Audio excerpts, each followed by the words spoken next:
क्या बोल रहे हैं, the greatest and the least resultant of two forces. तो दो फोर्सेस हैं हमारे पास। अब वो बोल रहे हैं the greatest and the least resultant of two forces. Resultant मतलब जब दो फोर्सेस का रिजल्टेंट निकलता है, वो दो फोर्सेस का रिजल्टेंट कैसे निकलता है बताता हूँ। हम ये कहेंगे कि हमारे पास जो दो फोर्सेस हैं, वो दो फोर्सेस को हमने मान लिया F1 और F2, ये मान लिया। Example number 8,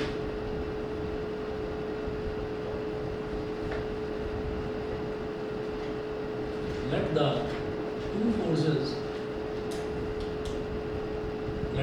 forces be F1 and F2। let the two forces be F1 and F2। तो दो फोर्सेस को हमने F1 और F2 मान लिया। अब हम ये कहेंगे कि जब रिजल्टेंट निकालना होता है तो रिजल्टेंट कैसे निकलता है दो वेक्टर्स का। F is equal to F1 square plus F2 square plus 2F1 F2 cos theta. ठीक है, 2F1 F2 cos थीटा।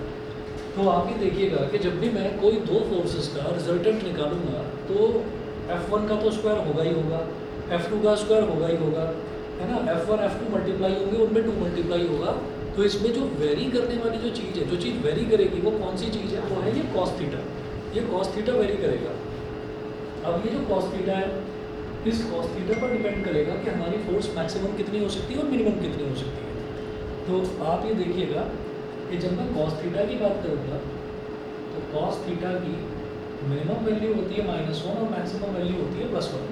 तो cos थीटा की मिनिमम वैल्यू -1 है। तो जब cos थीटा की मिनिमम वैल्यू होगी तो जो रिजल्टेंट आएगा वो मिनिमम आएगा। जब cos थीटा की मैक्सिमम वैल्यू आएगी तो रिजल्टेंट जो है वो मैक्सिमम आएगा।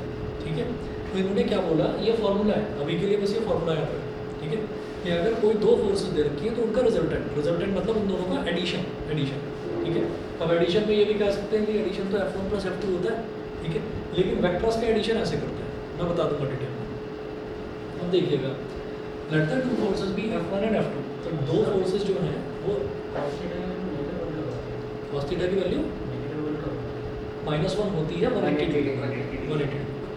ठीक है, और रिपीट भी होती है 180 पर भी होगी, मतलब पाई, 3 पाई, 5 पाई, मतलब पाई के जितने भी ऑड मल्टीपल्स हैं वहाँ पर -1 आएगी।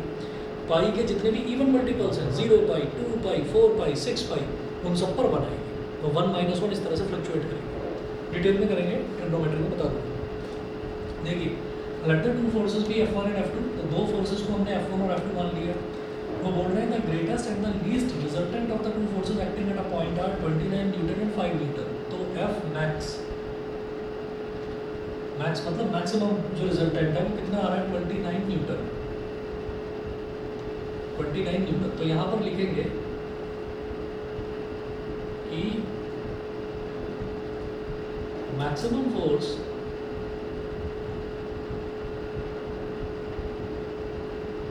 Will be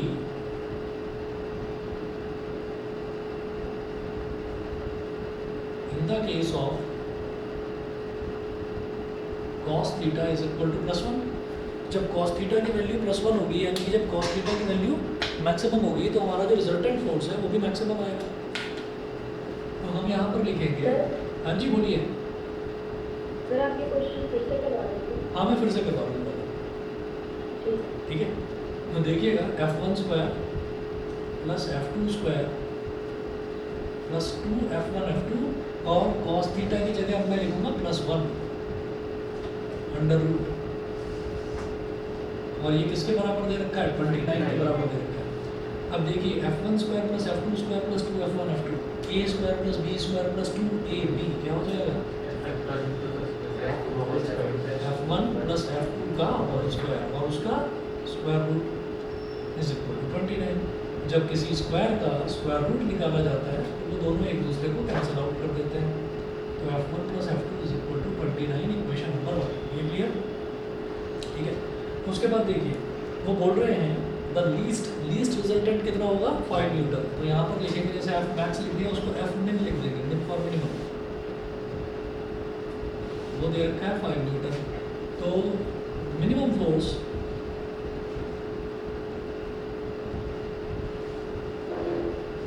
will be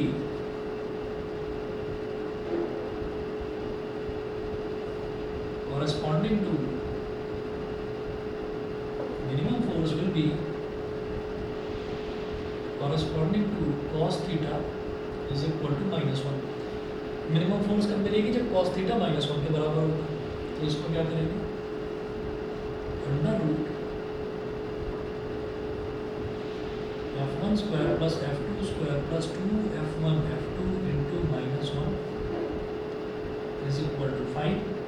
f1 f2 into f1 f2 into -1 कितना हो जाएगा? -2 f1 f2 a square plus b square minus 2ab क्या हो जाएगा? a माइनस b का whole square f1 minus f2 का होल स्क्वायर और उसका स्क्वायर इज इक्वल टू 5। ठीक है, तो स्क्वायर का स्क्वायर रूट क्या हो जाएगा? उसको कैंसिल आउट कर देगा तो f1 minus f2 is equal to 5। ये हो गई इक्वेशन नंबर 2। यहाँ तक क्लियर है? ठीक है, इसके बाद देखिएगा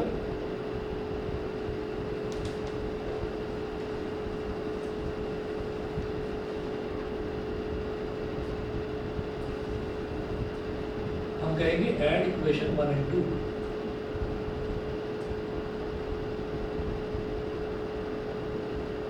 ऐड इक्वेशन 1 एंड 2, फर्स्ट और सेकंड दोनों को ऐड कर देंगे। ऐड कर रहे हैं इसमें, ऐड इस वजह से कर रहे हैं क्योंकि यहाँ पर f2 जो है वो प्लस का है और उधर f2 माइनस का है, तो मुझे सब्ट्रैक्ट करने की जरूरत ही नहीं है। ऐड करेंगे तो प्लस f2 और माइनस f2 वैसे ही कैंसिल आउट हो जाएगा। तो जब भी कभी डिफरेंट साइंस होते हैं तो हम ऐड कर देते हैं, ऐड करने से ही बात बन जाती है। तो ऐड इक्वेशन 1 एंड 2, ऐड करने पर क्या मिला? f1 plus f2। हाँ जी, हाँ मतलब क्या कर? 17 अच्छा अच्छा, तो जब ऐड करेंगे f2 से f2 कट गया, f1 plus f1 is 2f1 और 29 प्लस 5 इज 34, 2 17 था 34, तो f1 is equal to 17 Newton. एक चीज़ तो ये हो गई, ठीक है। उसके बाद देखिएगा, एक तो f1 is equal to 17 Newton हो गया। फिर हम कहेंगे कि इस वैल्यू को आप किसी भी इक्वेशन में डाल दो, फर्स्ट में डाल दो। तो फ्रॉम इक्वेशन 1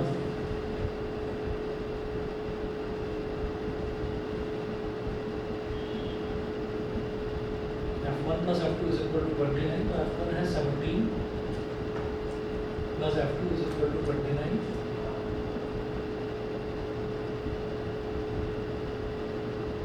तो f2 की वैल्यू आ गई 12 न्यूटन। अब देखिएगा मेरे पास f1 आ गया, f2 आ गया। अब वो क्या बोल रहे हैं? If each force is increased by 3 newton then find the resultant of 2 new forces acting at right angle to each other. Acting at right angle to each other. अब वो जो दो फोर्सेस हैं, अब वो दो फोर्सेस एक दूसरे पर 90 डिग्री पर एक्ट कर रही हैं, ठीक है। तो नया केस जो है, देखिएगा न्यू केस में जो दोनों फोर्सेस हैं जो हमने निकाली हैं, उन दोनों फोर्सेस को, both the forces, each forces increase by 3 Newton. तो जो f1 है वो क्या हो जाएगी? 17 प्लस 3 20, ठीक है। तो जो नई फोर्सेस हैं वो क्या है? f1 dash is equal to f1 plus 3, f1 जो है 17 प्लस 3, तो ये हो गया 20 newton. f2 dash is equal to f2 plus 3, f2 is equal 12 plus 3, ये कितना हो गया? 15 न्यूटन। f1 डैश हो गया, f2 डैश हो गया, ये दो चीज़ें आ गई हमारे पास। अब वो बोल रहे हैं कि जो दो नई फोर्सेस हैं ये आपस में राइट एंगल पर एक्ट कर रही है, ठीक है। तो अब इस केस में जो नया थीटा है उसको थीटा डैश हो गई है, वो कितना है? 90 डिग्री। तो अब वो कह रहे हैं what are the magnitudes, sorry, find the resultant of the 2 new forces acting at right angle to each other. Resultant इसका निकालना है, तो f dash is equal to under root f1 dash का स्क्वायर प्लस f2 डैश का square plus 2f1 dash f2 dash cos theta dash. f dash is equal to under root, हाँ जी, f1 dash कितना है? 20, तो 20 का square, f2 dash 15, तो 15 का स्क्वायर, 2 into 20 into 15 into cos 90 degree. cos 90 degree तो 0 होता है, 0 into anything is 0। f dash is equal to 400 plus 225, ये आगे वाला पूरा 0 हो गया।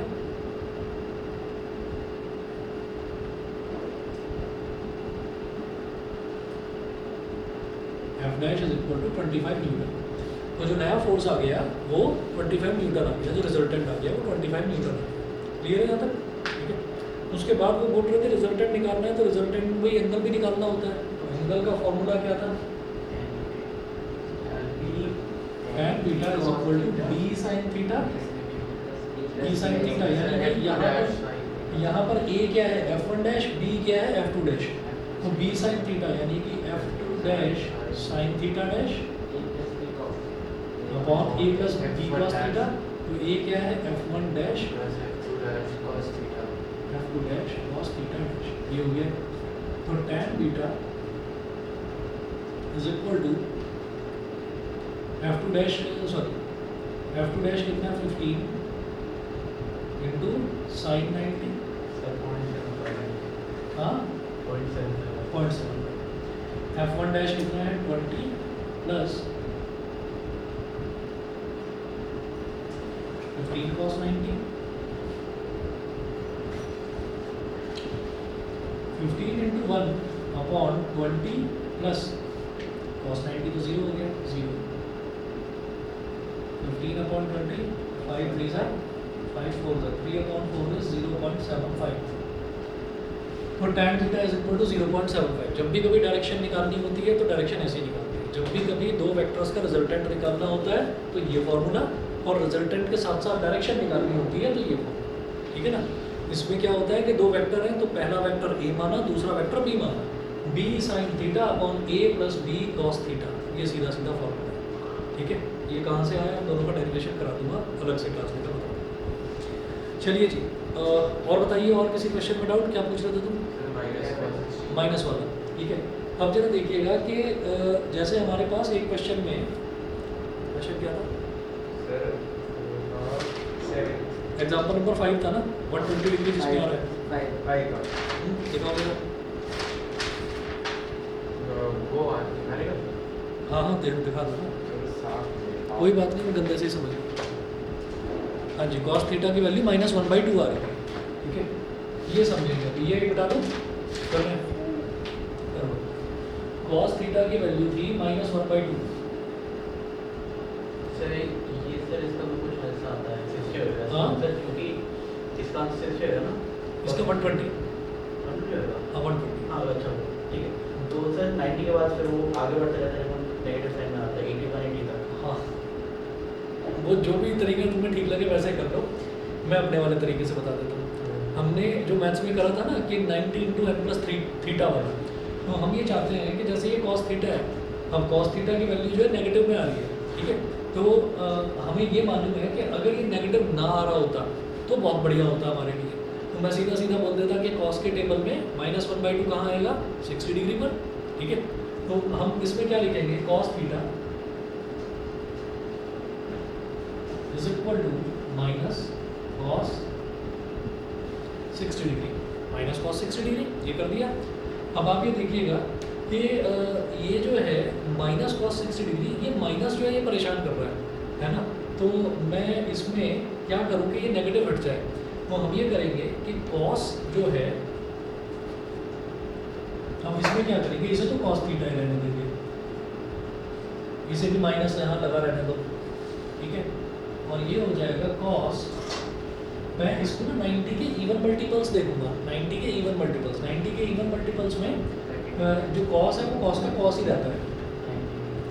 तो 90 × 2 कर दिया मैंने, 90 × 2। अब 90 × 2 में से क्या ऐड या क्या सब्ट्रैक्ट करूँ कि 60 डिग्री बचे? 90 × 2 कितना होता है?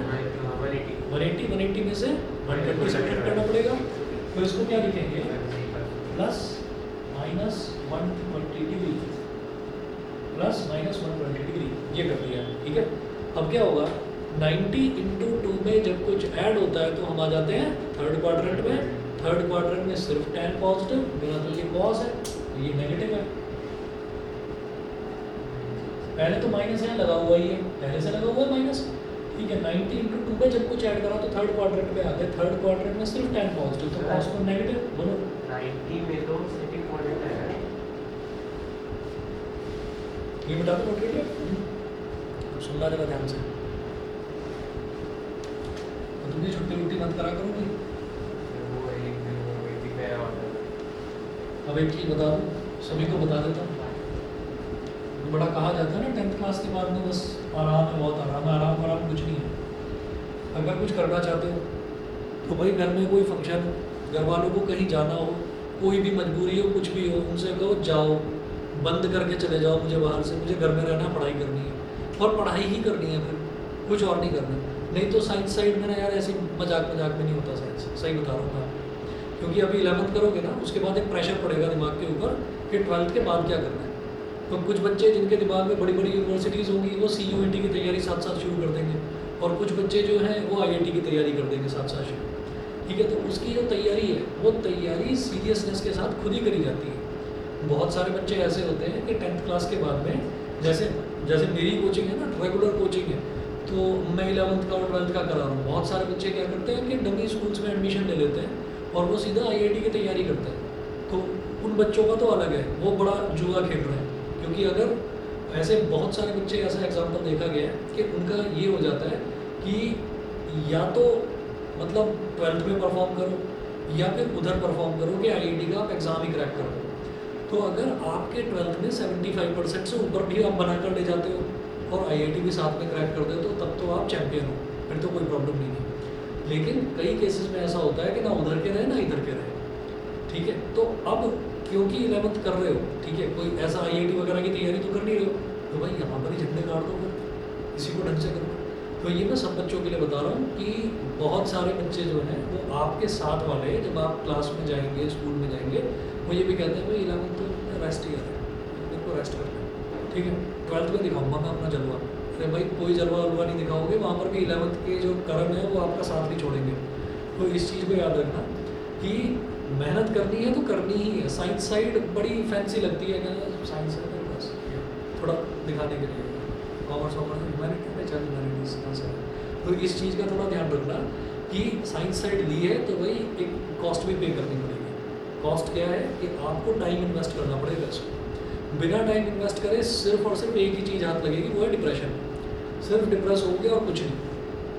ठीक है ना, तो ये इस चीज़ को गांठ बांध दो कि भाई कहीं भी जाना है, कुछ भी जाना है, और पेरेंट्स ज़बरदस्ती करेंगे ही नहीं, वो करेंगे नहीं। आप कह दो ना मेरे को पढ़ना है भाई, और तभी ये क्रॉस भी लगा दो, जैसे होता है ना एक enter at your own risk caution लिखा रहता है किसी दरवाजे पर, तो ऐसे एक क्लॉज भी लगा दो साथ में, मेरा टेस्ट आ रहा है, अगर मान लो नंबर कम आ जाए फिर मत कहना। और वो ज़बरदस्ती नहीं कहोगे तो वो अपने आप ही अंदर से निकलेगा, क्योंकि तुम्हें पता है कि तुम्हारी कितना रिवीजन चल रहा है। अभी तो आपको 1 महीना बैलेंस करने में लग जाएगा, है ना, और कंप्लेंट करते रहोगे खुद से भी, पेरेंट से भी, कि फिजिक्स करता हूँ तो केमिस्ट्री छूट जाती है, केमिस्ट्री करता हूँ तो मैथ्स छूट जाती है, बैलेंस ही नहीं बन पा रहा है। तो वो बैलेंस बनाना सीखना है आपको।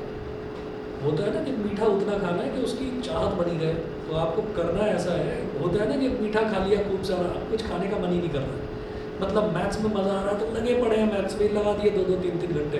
अब फिजिक्स हटाओ भाई इसको, फिजिक्स का अब कुछ नहीं, मेरे को खेलना है, बहुत दिमाग खराब हो गया। तो आपने कोई पढ़ाई वढ़ाई नहीं करी, फिर आपने कोई पढ़ाई वढ़ाई नहीं करी। क्यों? आपने मैथ्स में तो कर लिया बहुत अच्छा, फिजिक्स केमिस्ट्री आपने बिल्कुल बेकार हुई पड़ी है। तो कितना करना है वो आपको डिसाइड करना है। अपनी कैपेसिटी आपको खुद पता होनी चाहिए कि भाई मैं रेगुलरली दिन में 1.5 घंटे पढ़ सकता हूँ, तो भाई तीनों सब्जेक्टों को आधा घंटा देना है, तब आपकी पढ़ाई इफेक्टिव मानी जाएगी, नहीं तो नहीं। और आधे घंटे से ऐसे कुछ होगा नहीं, 1-1 घंटा या 45 मिनट्स देनी पड़ेगी रेगुलरली। ठीक है, तो वो जो कॉन्सेप्ट है आप देखेंगे कहीं पर भी, यहाँ पर पूरे सिटी में गाजियाबाद में ऐसा नहीं होगा कि एक बच्चा आज फिजिक्स भी पढ़ रहा है, आज केमिस्ट्री भी पढ़ रहा है, आज मैथ्स भी पढ़ रहा है, ऐसा नहीं होगा। वो ऑल्टरनेट डेज का कॉन्सेप्ट ही इस वजह से है कि सेल्फ स्टडी का, स्कूल और ट्यूशन के बाद सेल्फ स्टडी का टाइम नहीं बचता बच्चे के पास। तो वो मैनेजमेंट आपको सीखना है, उसमें आपको करना है। ठीक है, ये अपना खेलने मिलने का टाइम थोड़ा रिड्यूस करना पड़ेगा। ठीक है, तो इस चीज़ का भी ध्यान रहे। ठीक, क्योंकि छुट्टी हो जाती है तो परेशानी मेरे को भी होती है। तो परेशानी ये होती है कि छूट गया तो फिर छूट ही जाएगा। तो ध्यान रखना भाई, 11th-12th पूरा ये समझ कर चलिए 2 साल का ट्रेनिंग पीरियड है, और इसमें किसी तरीके की कोई छुट्टी उट्टी नहीं। छुट्टी है तो वो अपनी सेल्फ स्टडी के लिए लेनी है, यानी कि जी आज मेरे को वहाँ जाना है, आज मेरे को यहाँ जाना है, ये कुछ नहीं। चलिए जी देखते हैं तो जैसे हमने यहाँ पर cos थीटा, जब हमने कहा 90 इंटू 2 में कुछ ऐड कर दें, देखो जरा ध्यान देना आप इसमें, ये 0 डिग्री है। अच्छा, बायो वाले बच्चों के लिए एक शॉर्टकट बताऊंगा, आपको इस पर ध्यान ही नहीं देना, भूल जाओ उसको जो मैं करा रहा हूँ, 2 मिनट के लिए भूल जाओ। इधर है 0 डिग्री, यहाँ पर है 90 डिग्री। 90 डिग्री का मतलब बोलेंगे 90 डिग्री इंटू 1, और 180 डिग्री का मतलब बोलेंगे 90 डिग्री इंटू 2। फिर 270 डिग्री, इसको क्या बोलेंगे 90 डिग्री इंटू 3, और 360 डिग्री 90 डिग्री इंटू 4। ये कहलाता है फर्स्ट क्वाड्रेंट, ये कहलाता है सेकंड क्वाड्रेंट, ये थर्ड क्वाड्रेंट और फोर्थ क्वाड्रेंट। एंगल्स हमेशा, जब से हमने एंगल्स पढ़ने शुरू करें बचपन से, हम एंगल्स को ना एंटी क्लॉकवाइज ही बनाते हुए आए हैं। हमने इधर से नहीं रखा कि इधर प्रोटेक्टर रख दिया और इधर से एंगल मेजर कर रहे हैं, हम हमेशा ऐसे ही करते हैं, ठीक है। तो आप ये देखिएगा कि यहाँ से यहाँ तक चले, this is called first quadrant, फिर एंटी क्लॉकवाइज चले सेकंड क्वाड्रेंट, फिर थर्ड, फिर फोर्थ। तो 90 इंटू 2 में जब कुछ ऐड होगा तो थर्ड क्वाड्रेंट में पहुँच गया। ये मत सोचना कि नहीं सब्ट्रैक्ट हो रहा है, सब्ट्रैक्ट हो रहा है तो मैं तो थर्ड में नहीं पहुँचूंगा तो सेकंड में पहुँचूंगा, ठीक। तो ध्यान देना, सेकंड में भी नहीं पहुँचोगे, फिर फर्स्ट में पहुँच जाओगे, ठीक है।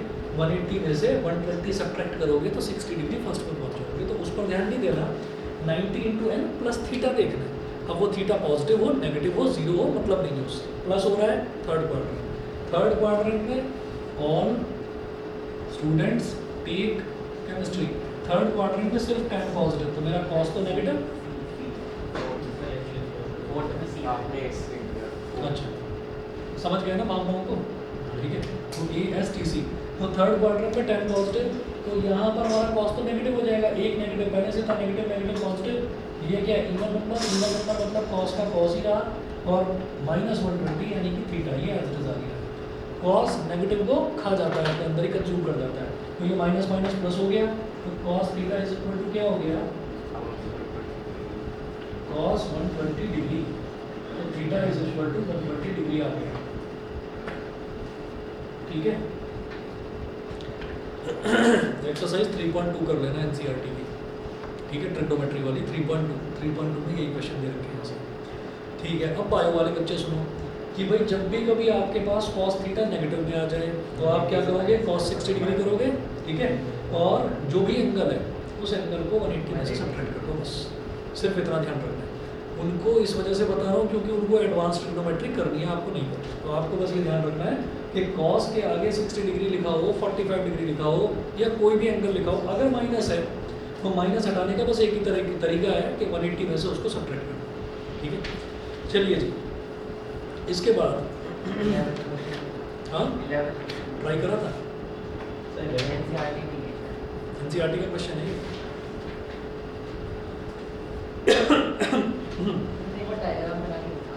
चलिए डायग्राम समझिए। सर एक क्वेश्चन समझ में आ रहा था कि ए लेवल पर टैन कैसे निकालना है। अच्छा ये अच्छा 12 बाय 5 कर देता है। क्वेश्चन समझ में आ गया, Yes, है ना भाई। एंगल जो आपने निकाला है वो कर देना, ये tan थीटा 19 डिग्री ना आंसर लिखा हुआ था बुक में, Yes, ठीक है। आप तो उसको b sin theta upon a plus B cos theta, 0.393 बस बस बस वही लिख देना, बस वही लिख देना कि 19 डिग्री जो है ना ये कैलकुलेटर से सॉल्व करी गई चीज़ है, ठीक है। ICSE बोर्ड वाले बच्चों को 11th-12th में कैलकुलेटर अलाउड है, ठीक है, आपको नहीं है। मुझे बुक है जिससे मैंने लिखे हैं वो ICSE और CBSE सबके लिए है, तो हमने उसमें से ना टॉपिक्स देख लेते हैं कि अपने सिलेबस में क्या क्या है, तो वहाँ से ऐसा अरोड़ा में से नोट्स बनाए गए हैं। सर उन्होंने सर 12 बाय 35 कर दिया था, क्यों करा 12 बाय 35 करा हमने टैन थीटा के लिए। हाँ, वो समझ नहीं आया कैसे करा हमने, पहले 37 बाय 35 करेंगे। क्वेश्चन करवा दूँ पूरा। हाँ यस सर 8 क्वेश्चन के बाद हमने क्या करा सर 9 के बाद कौन सा 9th? 9 और 10 पहले करवा देते। अरे कुछ आप लोगों के लिए भी तो छोड़ूंगा मैं, चलो सर ठीक है ना, वो इसीलिए छोड़ा है कि ट्राई करना है एक बार। अच्छा चलिए 11 डायग्राम बता दो, चलिए ठीक है, आगे ट्राई करना। एग्जाम्पल नंबर 11 है भाई, ध्यान देना। आदित्य आवाज आ रही है मेरी? आदित्य, सोमेन, यस आ गए, वापस आ गए कि नहीं? और ये आदित्य, इसकी आवाज़ नहीं आ रही।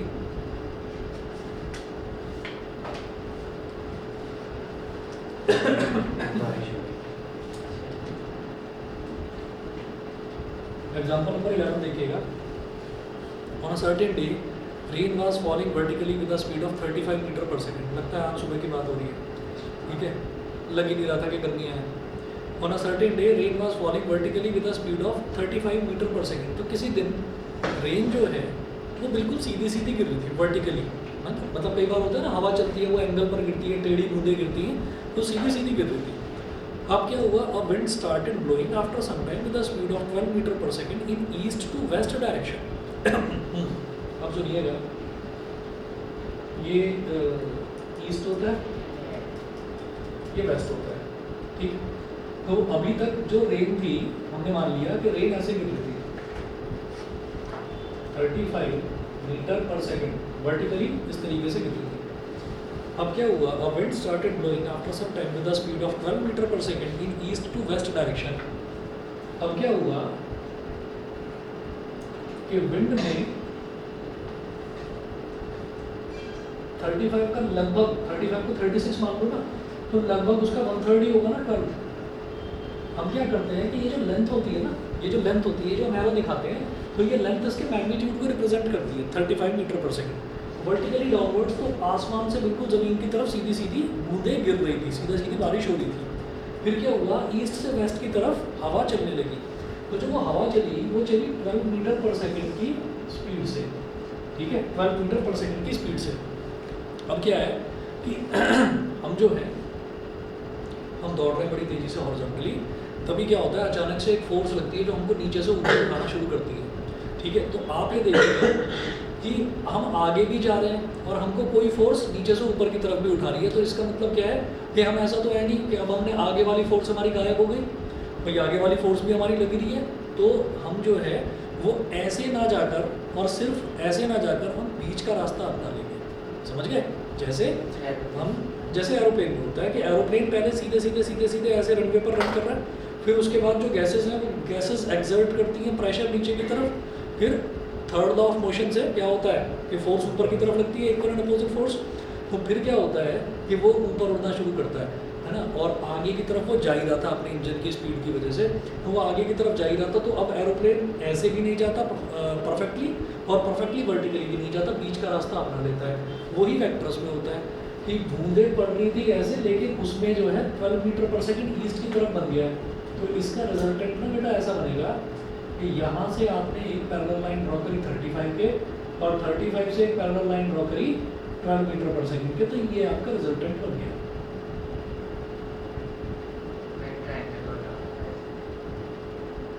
हाँ, आप ट्रायंगल लॉ से करो ना, कोई बात नहीं, एक ही बात है। तो ये आपका रिजल्टेंट बन गया है। रिजल्टेंट फोर्स या रिजल्टेंट कुछ और, रिजल्टेंट वेलोसिटी, ठीक है ना, रिजल्टेंट वेलोसिटी। क्योंकि अब जैसे यहाँ पर दो फोर्सेस दे रखे थे, अब क्या दो वेलोसिटीज दे रखी है, ठीक। अब आगे क्या होगा, in which direction should a boy waiting at a bus stop hold his umbrella. तो एक बच्चा है जो बस स्टॉप पर खड़ा हुआ है, ठीक है, यानी कि ज़मीन पर खड़ा हुआ है, बस स्टॉप ज़मीन पर ही हुआ, ज़मीन पर खड़ा हुआ है, अम्ब्रेला पकड़ कर खड़ा हुआ है। तो अम्ब्रेला को किस डायरेक्शन में करें, कौन सा डायरेक्शन है, ईस्ट वेस्ट डायरेक्शन, कौन सा, सुनिएगा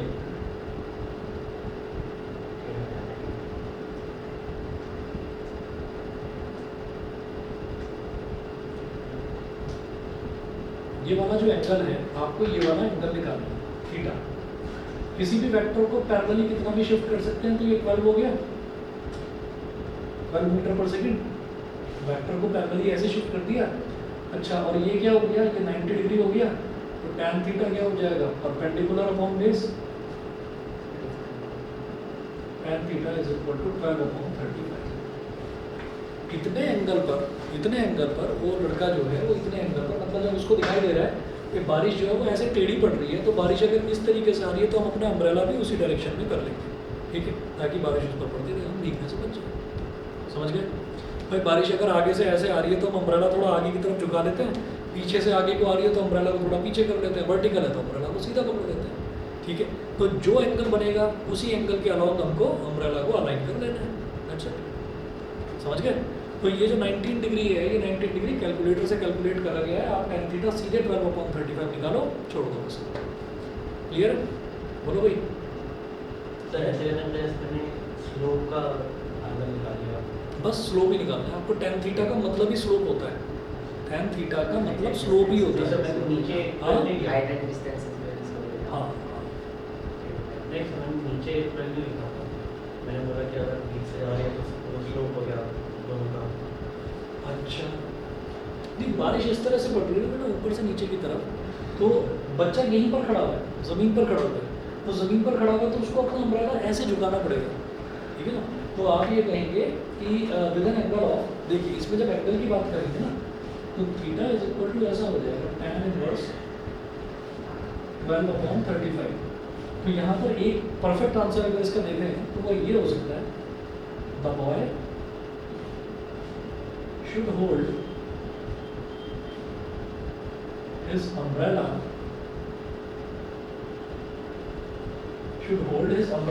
at an angle of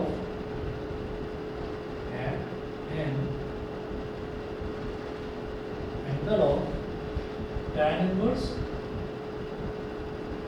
12/35 with the vertical। अच्छा, जो तुमने निकाल दिया, फिर वो एंगल हॉरिजॉन्टल के साथ, तुमने वो हॉरिजॉन्टल के साथ निकाल दिया, तो उसके साथ में बस ये लिख देना कि should hold his umbrella at an angle of this, तुम्हारा 35/12 था, है ना, तो तुम बोल दोगे कि 35/12 with the horizontal। हमने लिखा वर्टिकल, क्योंकि ये एंगल किसके साथ बना रहा है, वर्टिकल लाइन के साथ। आपने ये वाला ले लिया होगा, अगर आप इसको थीटा लोगे तो वो 35/12 आ जाएगा, ठीक है ना। बस मेंशन करना जरूरी होता है, बताइए क्लियर।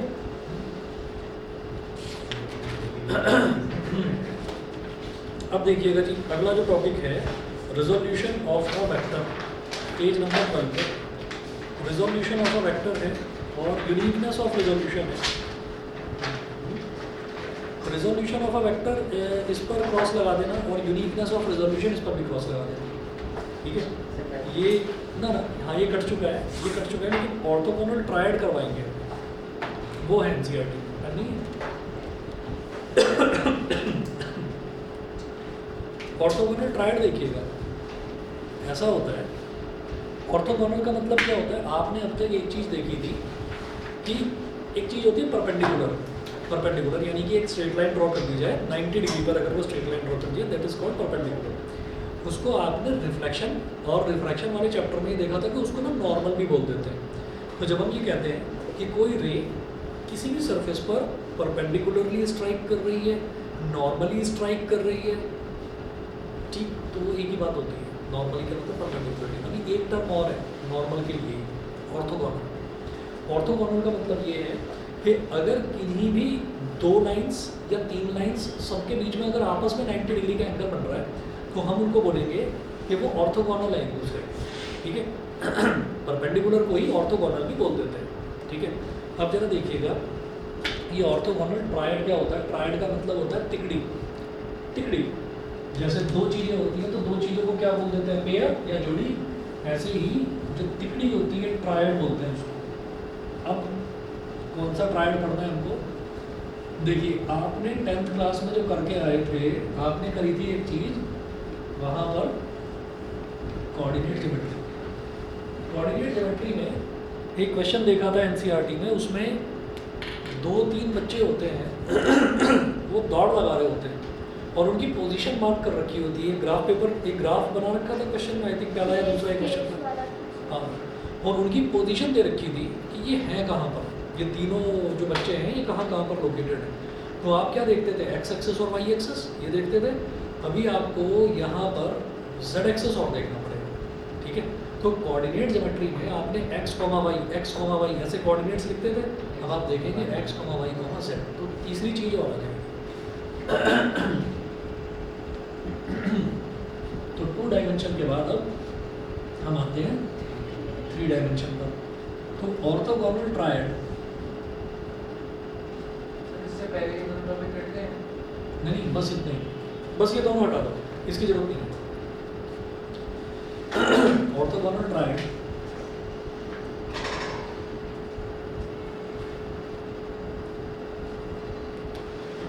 ऑफ यूनिट वेक्टर्स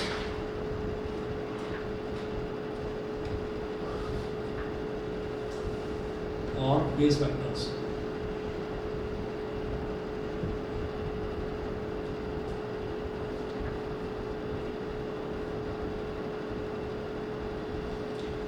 तो देखिएगा ये जो वर्टिकल वाला होता है इसको बोल देते हैं z, हॉरिजॉन्टल वाले को बोल देते हैं y, और ये जो सामने की तरफ होती है एक्सिस उसको बोल देते हैं x। तो सामने वाली एक्सिस बोर्ड से बाहर निकाल कर तो बना नहीं पाऊंगा, तो इसलिए उसको टेढ़ी लाइन बना देते हैं ऐसे। ये हो गई x एक्सिस, समझ गए? ठीक है, तो अब आप ये देखिएगा कि y axis horizontal axis, z axis vertical axis और x एक्सिस फ्रंट एक्सिस। ठीक है, कोई कितना चौड़ा है वो y एक्सिस से पता चलेगा, कोई कितना लंबा है वो z एक्सिस से पता चलेगा, और कोई कितना मोटा है वो इससे x एक्सिस से पता चलेगा। समझ गए?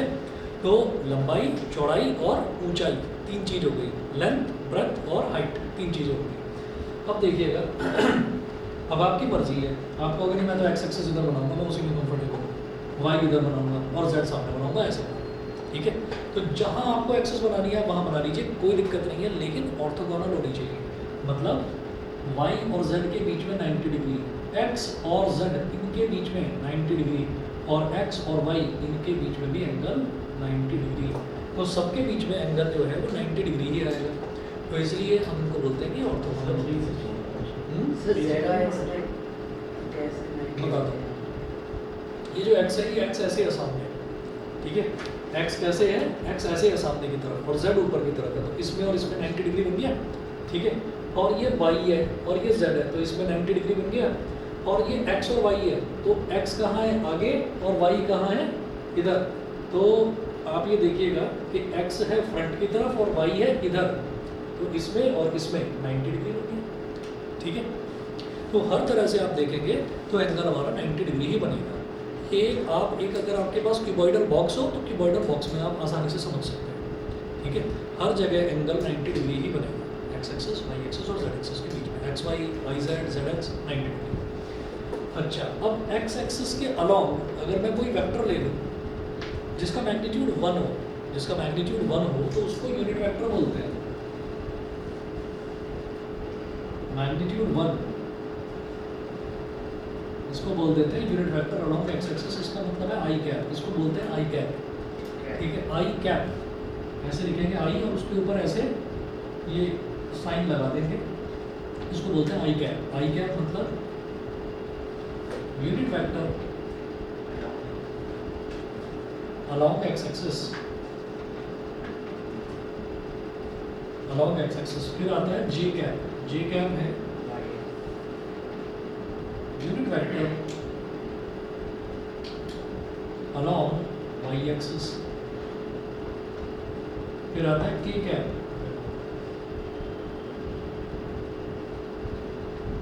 Unit vector along Z axis. ठीक है, अब इन यूनिट वेक्टर्स का काम क्या है, क्यों पढ़ रहे हैं? ठीक है, अभी देखते हैं, बस एक मिनट वेट करिए।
चलिए जी, अब यूनिट वेक्टर की ज़रूरत क्या है? यूनिट वेक्टर की ज़रूरत ऐसे पड़ती है कि हमारे पास कोई भी वेक्टर दे रखा है, अगर उस वेक्टर का डायरेक्शन हमको पता ही नहीं है, हमको ये दे रखा है कि कोई भी वेलोसिटी दे रखी है मान लीजिए, और वेलोसिटी हमको मान लीजिए दे दिया 25 मीटर पर सेकेंड, ठीक है? 25 मीटर पर सेकेंड अगर मेरे को वेलोसिटी दे दी और ये कहें कि भाई इसकी डायरेक्शन का मुझे पता नहीं है, अब इसको आप खुद अपने हिसाब से डायरेक्शन दे दो, तो हम ये कहेंगे कि भाई इसके अंदर ना आप आई कैप का मल्टीप्लिकेशन कर दो, आई कैप का मल्टीप्लिकेशन कर दो। अब आई कैप है क्या? आई कैप है unit vector along X axis. इसका मतलब आई कैप का वेक्टर में हमेशा दो चीज़ें होती हैं, एक मैग्नीट्यूड और एक डायरेक्शन। तो जो इसका मैग्नीट्यूड है, मैग्नीट्यूड मतलब इसकी वैल्यू, इसकी वैल्यू तो हो गई 1, और जो इसका डायरेक्शन है, डायरेक्शन क्या हो गया? Along X axis, x axis के डायरेक्शन में, अलोंग एक्स एक्सिस, ठीक है? तो अगर मान लीजिए 25 मीटर पर सेकंड में मैंने आई कैप को मल्टीप्लाई कर दिया, मैंने इसको ऐसे लिख दिया 25 आई कैप मीटर पर सेकंड, ये लिख दिया। तो इसका मतलब क्या है कि मैंने एक, मेरे पास जो स्पीड थी 25 मीटर पर सेकंड, उसको मैंने डायरेक्शन दे दी। डायरेक्शन क्या दे दी कि अब जो भी ऑब्जेक्ट है जिसकी स्पीड 25 मीटर पर सेकंड है, अब वो एक्स एक्सिस के डायरेक्शन में, मतलब ऐसे आगे की तरफ आए, समझ गए? उससे फ़र्क कुछ नहीं पड़ा, उसकी जो स्पीड है वो 25 की 25 ही रही। क्यों? क्योंकि जब वो आई कैप में मल्टीप्लाई होगा तो इसका मैग्नीट्यूड 25 है। ये एक मैग्नीट्यूड होता है सिर्फ। अगर मैं स्पीड की बात करूँ तो स्पीड में सिर्फ वैल्यू होती है, वैल्यू मतलब सिर्फ मैग्नीट्यूड होता है। तो वैल्यू कितनी थी? 25 मीटर पर सेकेंड, उसमें आपने इसका मैग्नीट्यूड मल्टीप्लाई कर दिया 1, तो 25 इंटू 1 क्या हो गया? 25 ही रहा, ठीक है? और डायरेक्शन और मल्टीप्लाई हो गई, यानी कि अलोंग एक्स एक्सिस। तो अब 25 मीटर पर सेकेंड जो पहले डायरेक्शन लेस था वो उसको डायरेक्शन मिल गई ऐसे, ठीक है? ऐसे ही अगर मान लीजिए हमारे पास कोई वेलोसिटी वाई की डायरेक्शन में, हमको उसको वाई का डायरेक्शन देना है, तो वाई का डायरेक्शन मान लीजिए 20 मीटर पर सेकेंड है, तो अगर मैं उसको ऐसे लिख दूँ 20 जे कैप, तो इसका मतलब क्या होगा? 20 जे कैप मीटर पर सेकेंड का मतलब ये होगा कि वो जो पार्टिकल है अब वो वाई की डायरेक्शन में ट्रैवल कर रहा है, ठीक है? 20 जे कैप का मतलब ये होगा। मेरी बात समझ में आ गई, ठीक है? ऐसे ही अगर के कैप मल्टीप्लाई कर दूंगा तो वो वेलोसिटी जो है वो कहाँ हो गई? उसकी डायरेक्शन क्या हो गई? जेड के अलाउ हो गई। बताइए, क्लियर? ठीक। अब देखिएगा आगे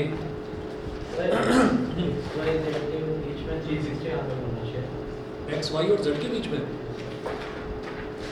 एक्स और वाई के बीच में 90 डिग्री, वाई और जेड के बीच में 90 डिग्री, और जेड और एक्स के बीच में भी 90 डिग्री। अगर टोटली देखा जाए तो अगर जैसे उस एंगल पे देखा जाए तो 360 नहीं होगा एंगल। अरे छोड़, कंफ्यूज ज़्यादा ही हो रहे हो, ये मिटा लो मुझसे।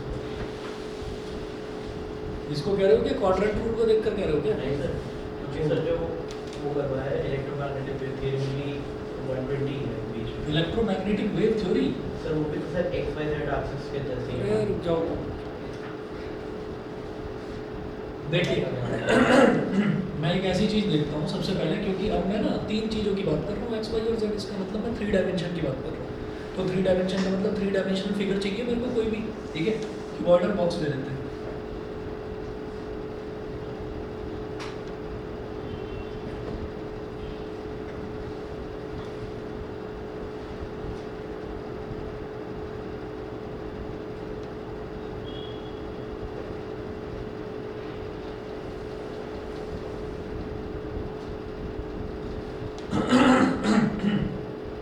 अब देखिएगा यहाँ पर ये हमने क्यूबॉइडल बॉक्स ले लिया।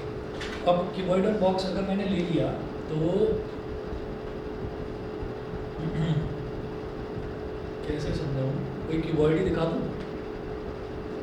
चलो पहले इसमें देखो, ये जो हॉरिजॉन्टल लाइन है, हॉरिजॉन्टल लाइन को मैंने वाई बोल दिया, और ये वर्टिकल लाइन है, इसको मैंने जेड बोल दिया। इनके बीच में तो 90 डिग्री साफ दिखाई दे रहा है, ठीक है? तो वाई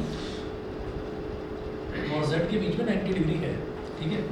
अच्छा, अब दूसरा मैं बात करता हूँ एक्स और जेड की, ठीक है? तो एक्स कहाँ है? ये जो फ्रंट में आ रही है लाइन, ये आगे की तरफ आ रही है लाइन, ये एक्स, और जेड का है ऊपर वाली लाइन। तो जो लाइन ऐसे आगे की तरफ आ रही है और एक लाइन ऐसे ऊपर की तरफ है, तो इसमें और इसमें 90 डिग्री तो बने ना एंगल, 90 डिग्री बन गया, ठीक है? अच्छा, अब कौन सा बचा? ये था हमारे पास z और ये था हमारे पास x। तो x मैंने टेढ़ा दिखा रखा है, एक्चुअली टेढ़ा नहीं है, ये ऐसे है। तो x और z के बीच में 90 डिग्री, ठीक है। x z हो गया, y z हो गया, अब क्या बचा? x y। तो x कहाँ है? आगे की तरफ, फ्रंट की तरफ, और y कहाँ है? ऐसे हॉरिजॉन्टल। तो ये जो आगे की तरफ है और ये जो हॉरिजॉन्टल है, इन दोनों के बीच में 90 डिग्री बन गया। बस 360 कहाँ से आ गया? नहीं समझे? अभी क्लियर? ठीक है। और अगर और भी ज़्यादा क्लियर करना हो तो बताओ, एक छोटा बॉक्स लाकर दिखा देता हूँ, उससे बिल्कुल ही क्लियर हो जाएगा। हाँ, रुको जरा एक मिनट। हाँ, सर नहीं निकाल सर, गूगल कॉल से कहाँ है box? Sir master sir Google वो Call से वाटर निकाला निकाला सर। है। अच्छा, इधर से बता दूँ? हाँ, इधर। अच्छा ठीक है, वो ऑनलाइन वालों को नहीं दिखेगा ना, इसलिए सोच रहा था। ठीक है, एक मिनट।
यहाँ से समझ लो।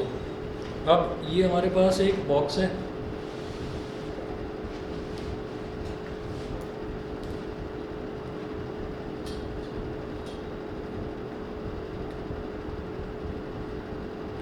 देखिए। अब ये हमारे पास एक बॉक्स है, थोड़ा टेढ़ा मेढ़ा, यहाँ से दिख जाएगा सही। तो यहाँ से आपको बिल्कुल प्लेन दिखाई दे रहा है सामने से। तो ये वाली जो चीज़ है हॉरिजॉन्टल लाइन हो गई, ठीक है। तो इसको क्या बोल दिया भाई? ठीक है, ये वाली जो है ये वर्टिकल लाइन हो गई, इसको बोल दिया आपने z। और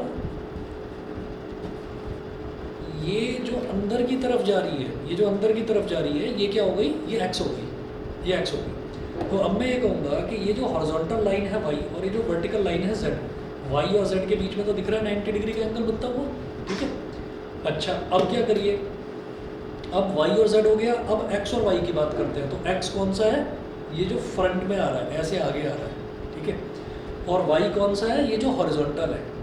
तो ये जो फ्रंट में आ रहा है और ये जो हॉरिजॉन्टल है, इन दोनों के बीच में क्या बन रहा है एंगल? 90 डिग्री। भाई ये वाली लाइन कौन सी है? जो x है, जो ऐसे सीधी आ रही है फ्रंट की तरफ, आगे की तरफ, ठीक है। और ये वाली लाइन कौन सी है? y। तो मैं इसको थोड़ा ऐसे करके दिखा देता हूँ कि ये वाली लाइन तो वो थी जो फ्रंट की तरफ आ रही है, और ये हॉरिजॉन्टल वाली है। तो इन दोनों के बीच में कितना बन रहा है एंगल? 90 डिग्री, ठीक है। तो ये हो गया हमारा x और y, क्लियर है? ठीक है। अब कौन सा बचा? एक्स वाई हो गया, वाई जेड हो गया, और कौन सा बचा? एक्स और जेड, ठीक। तो एक्स कौन सा है? ये लाइन जो आगे की तरफ आ रही है, ये एक्स हो गई। और जेड कौन सी है? ये जो ऊपर की तरफ जा रही है, हॉरिजॉन्टल, सॉरी वर्टिकल। तो इसमें एक्स में और जेड के बीच में यहाँ पर कितना एंगल बन रहा है? 90 डिग्री। बस याद रहेगा, ठीक है। चलिए जी, इसके बाद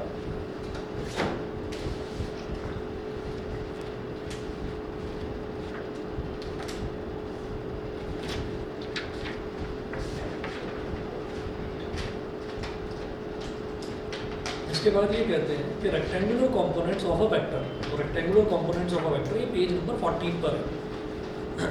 rectangular components of a vector. तो इसको देखिएगा कि किसी भी वेक्टर के तो दो अगर रेक्टेंगुलर कंपोनेंट्स में ब्रेक करा जाए, रेक्टेंगुलर कंपोनेंट्स कौन कौन से हो गए? एक्स और वाई, ठीक है। अभी जेड नहीं दिखा रहे हैं, सिर्फ एक्स और वाई करके दिखा रहे हैं।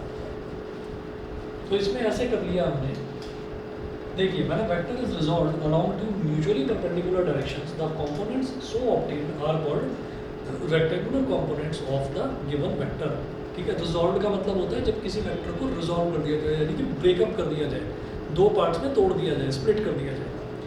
suppose we wish to resolve a vector A vector along x and y axis, taking the initial point of A as the origin O, draw two axes OX and OY perpendicular to each other.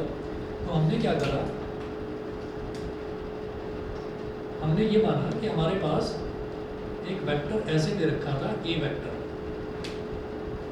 एक vector ऐसे दे रखा था A vector. अब जो इसका starting point है उसको origin मान लिया गया, ठीक है, और यहाँ से एक हॉरिजॉन्टल लाइन ड्रॉ कर दी, ठीक है, एक हॉरिजॉन्टल लाइन ड्रॉ कर दी, तो ये इसको मैंने बोल दिया एक्स एक्सिस, और यहाँ से एक वर्टिकल लाइन ड्रॉ कर दी, इसको मैंने बोल दिया वाई एक्सिस। एक्स और वाई ये वही चीज़ है जो आप बचपन से करते आ रहे हैं, एक्स एक्सिस वाई एक्सिस, ठीक है, इसमें कोई नई चीज़ नहीं होता। एक्स एक्सिस और वाई एक्सिस ऐसे हो गया। अब मैंने बोला कि ये जो वेक्टर का टिप है जिसको हेड बोल देते हैं हम, हेड को मैंने पी मान लिया। अब इस वेक्टर को दो परपेंडिकुलर कंपोनेंट्स में रिजॉल्व करना है, रिजॉल्व करना मतलब स्प्लिट करना है। तो कैसे करेंगे, जैसे ये ओपी है तो पी से परपेंडिकुलर ड्रॉप करा यहाँ पर, पी से परपेंडिकुलर ड्रॉप करा यहाँ पर, और इसको नाम दे दिया एम, इसको नाम दे दिया एम। इसी तरह से पी से परपेंडिकुलर ड्रॉप करेंगे यहाँ पर वर्टिकल एक्सिस पर, और इसको नाम दे दिया एम, इसको नाम दे दिया हमने एन, ठीक है। अच्छा, अब ये जो एक्स एक्सिस के डायरेक्शन में जो इसका पार्ट जो कंपोनेंट आया उसको बोल दिया ए एक्स वेक्टर, और वाई एक्सिस के डायरेक्शन में जो आया उसको बोल दिया ए वाई वेक्टर, ए वाई वेक्टर, ठीक है। तो अब ये कहा जाता है कि जब मैं ए वेक्टर की बात करूँगा तो ए वेक्टर को इस तरह से लिखा जा सकता है। ए वेक्टर को कैसे लिख सकते हैं हम? अब ए के दो पार्ट्स हैं, ए को ही दो पार्ट्स में तोड़ा है ए एक्स और ए वाई में। तो A vector can be written as A vector is equal to A X I cap plus A Y J cap. समझ गए होंगे मेरी बात? भाई ए एक्स किसकी डायरेक्शन में? एक्स की डायरेक्शन में। तो एक्स की डायरेक्शन में कोई भी वेक्टर आएगा तो उसमें आई कैप मल्टीप्लाई कर दूंगा, वाई की डायरेक्शन में कोई भी वेक्टर आएगा तो उसमें जे कैप मल्टीप्लाई कर दूंगा। ए X I cap plus A Y J cap. ये तो स्ट्रेट लाइन हो गया, कुछ कर्व लाइन है तो कैसे? कर्व लाइन जो आएगी, कर्व लाइन तो टेंजेंट ड्रॉ करके और फिर उसका वेक्टर का डायरेक्शन निकालेंगे। मतलब उसको कन्वर्ट हमको टेंजेंशियल में ही करना पड़ेगा, मतलब स्ट्रेट लाइन बनानी ही पड़ेगी, ठीक है ना। मैं आऊँगा उस पर भी आऊँगा। तो ए एक्स आई कैप और ए वाई जे कैप हो गया, और ये वाला जो एंगल है इस एंगल को हमने बोल दिया थीटा, थीटा बोल दिया। उसके बाद अब जरा एक काम करते हैं, अब मैग्नीट्यूड निकालते हैं सिर्फ इसका। मैग्नीट्यूड का मतलब क्या, मेरे को वेक्टर का सिंबल नहीं चाहिए, मैग्नीट्यूड निकालना है केवल। तो हम कहेंगे कि भाई ए एक्स क्या हो सकता है, तो ये जो यहाँ से लेकर यहाँ तक वाली लेंथ है ये ए वाई है। तो पैरेलली किसी भी वेक्टर को कितना भी मूव करो फर्क नहीं पड़ता। तो ये ए वाई है तो ये भी ए वाई ही होगी लेंथ, ठीक है। अब आप क्या करिए, कॉस थीटा, फ्लो में तो बोल देते हैं कि हाँ हॉरिजॉन्टल वाले को कॉस लिया, लेकिन लिया क्यों, बस वो चीज़ बतानी है। पहली बार बताऊंगा तो उसके बाद आपको समझ में आ ही जाएगा। हम कहते हैं कि आपने जैसे अभी स्कूल में अगर फिजिक्स की क्लास चल भी रही होगी तो उसमें आप देख रहे होंगे वो बोलते होंगे horizontal component cos theta, vertical component sine theta. वो क्यों बोलते हैं वो बताओ। पॉजिटिव में लेते हैं, हाँ पॉजिटिव में लेते हैं एंटी क्लॉकवाइज। अरे नहीं ना, कोई बहुत बेसिक चीज़ बताऊँ, वो तुम आगे पहुँच गए। देखिए मैं इस ट्राइंगल की बात करूँ तो यहाँ पर कॉस थीटा निकालूंगा। तो कॉस थीटा क्या होगा, बेस अपॉन 90 डिग्री के सामने वाली side hypotenuse, base upon hypotenuse. तो ये क्या हो जाएगा, बेस क्या है ए एक्स और हाइपोटेन्यूज क्या है ए एक्स अपॉन ए। तो इसीलिए ए एक्स क्या हो गया, ए एक्स हॉरिजॉन्टल कंपोनेंट क्या हो गया ए कॉस थीटा, हॉरिजॉन्टल कंपोनेंट क्या हो गया ए कॉस थीटा।